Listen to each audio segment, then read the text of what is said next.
What is up, everybody? It's the usual assholes over here with no flips given. We're here to talk about, I don't know, knives or something. I don't know. Well, let's get into it. Cool. Benchmade. We got here the 41 MicroHawk. 41 MicroHawk. All right.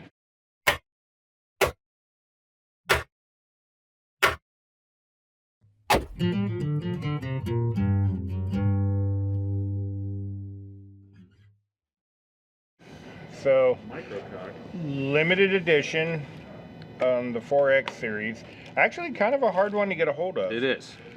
Notice, no slip, no pouch or anything. These did not come with pouches because this. Are you touching my phone? It looked like it was splitting, and I was like, oh no, it's not. No, it's just phone. Because this has a pocket clip. Yep. This one's kind of ahead of its time. This is one of the few Benchmade 4Xs that have Zen pins.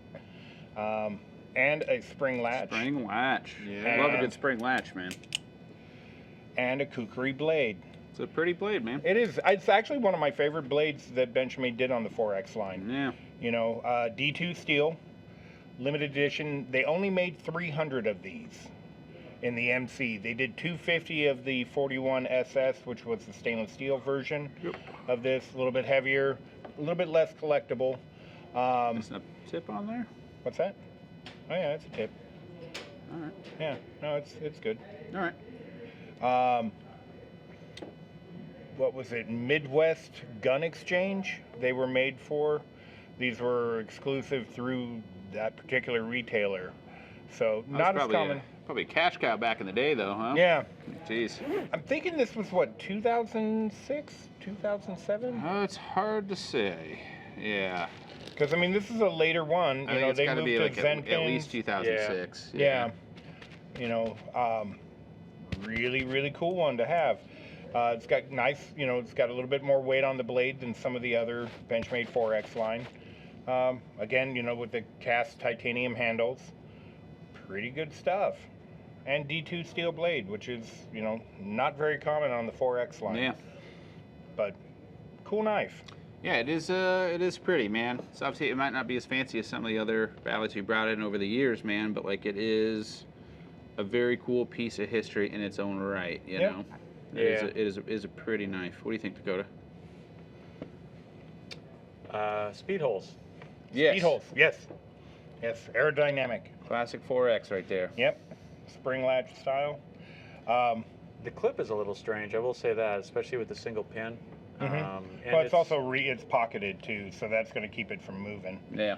But I'm still this is a necessary touch, really. Yeah. I'm still all about the two. Like a 51 cell clip. Yeah. Yeah.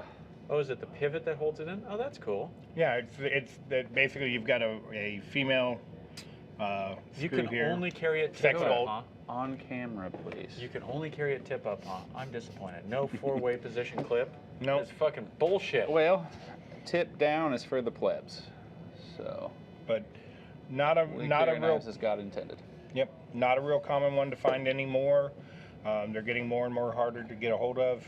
Retail current market value anywhere from $1,200 to $1,500. That's higher than I was gonna guess, man. Yeah. All right. 154, I assume. I mean, they've sold pretty regularly on Arizona for $1,500. Yeah. So if you figure if it's $1,500 on Arizona, It's take that with a grain of salt, but yeah, it's not that much lower. $1,200, $1,300 bucks. Pretty right. So how many 40 series does this make for you now? How many knives you got in that collection? I have. Well, see, the problem is now is that I've got every one of the blade styles except for like the 44 and the 48 and the 45. I've got the 41, several 42s, 43, 46, 49, and the 41. Now, why did they ever make a 69? That would be dope. Sweet, man.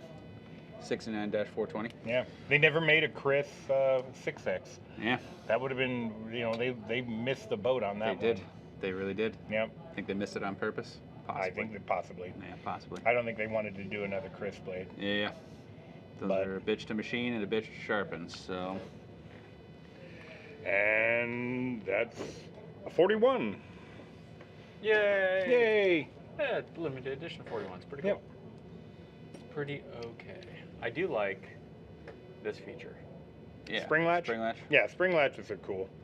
The only drawback to the spring latch, though, for me, is the fact that in order to do the spring latch and the mechanics in there and for that, the handles are thicker on these. I Interesting prefer. point. That's why Yeah. most of my 4Xs are the T-latch 4Xs, which I prefer. I like the looks of the spring latch because the holes, the chamfering on the holes is a little more pronounced on these, whereas on the T-latch ones it's a little bit less noticeable. It's more of an edge break than it is that heavy chamfer, which I like the look of that. But yeah, It's very industrial. yeah, they're super cool. Jesus. You're All fine. right. You're fine. You're fine. It's I've okay. seen Will fuck up. Oh, I I fuck up. haven't. I'm Dude, sure you do, but I've never I seen fuck up all the time. All right.